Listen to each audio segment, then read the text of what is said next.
கர்த்தருடைய பரிசுத்த நாமத்திற்கு மகிமை உண்டாவதாக.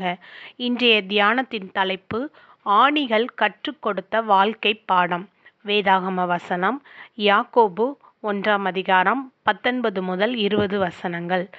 என் பிரியமான சகோதரரே, யாவரும் கேட்கிறதற்கு தீவிரமாயும் பேசுகிறதற்கு பொறுமையாயும் கோபிக்கிறதற்கு தாமதமாயும் இருக்க கடவர்கள்.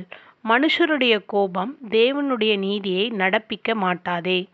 இந்த வசனத்தில் யாக்கோபு கோபப்படாதீர்கள் என்று சொல்லவில்லை, கோபப்படுவதற்கு தாமதமாயிருங்கள் என்று கூறுகிறார்.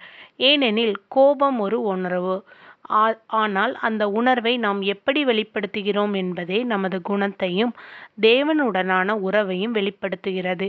கட்டுப்பாடில்லாத கோபம் தேவனுடைய சித்தத்தை நிறைவேற்றாது, மாறாக உறவுகளையும் சமாதானத்தையும் சிதைக்கிறது. ஒரு சிறிய கதை ஒன்றை பார்க்கலாம். ஒரு சிறுவனுக்கு அடிக்கடி கோபம் வந்தது. அவன் தந்தை ஒரு சுத்தியலும் சில ஆணிகளும் கொடுத்து, ஒவ்வொரு முறை கோபம் வந்தால் இந்த வேலியில் ஒரு ஆணியை அடி என்றார். முதல் நாளிலேயே அந்த சிறுவன் 37 ஆணிகளை அடித்தான். ஆனால் நாட்கள் செல்ல செல்ல தனது கோபத்தை கட்டுப்படுத்த கற்றுக்கொண்டான். பின்னர் தந்தை, இனி கோபத்தை வெல்லும் ஒவ்வொரு நாளும் ஒரு ஆணியை எடுத்துவிடு என்றார். இறுதியில் எல்லா ஆணிகளும் எடுக்கப்பட்டன. ஆனால் வேலியில் இருந்த துளைகள் அப்படியே இருந்தன. அப்பொழுது தந்தை சொன்னார், மகனே, கோபத்தில் பேசும் வார்த்தைகளும் இப்படித்தான்.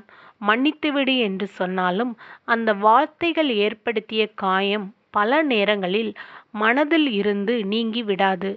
எனவே கோபம் வரும்போது உடனே பேசாதீர்கள். ஒரு நிமிடம் நிறுத்துங்கள். ஒரு ஜெபம் செய்யுங்கள். தேவனுடைய சமாதானம் உங்கள் இருதயத்தை வழிநடத்தட்டும். அந்த ஒரு நிமிட அமைதி பல வருட உறவுகளை காப்பாற்றும். நாம் ஜெபிக்கலாமா?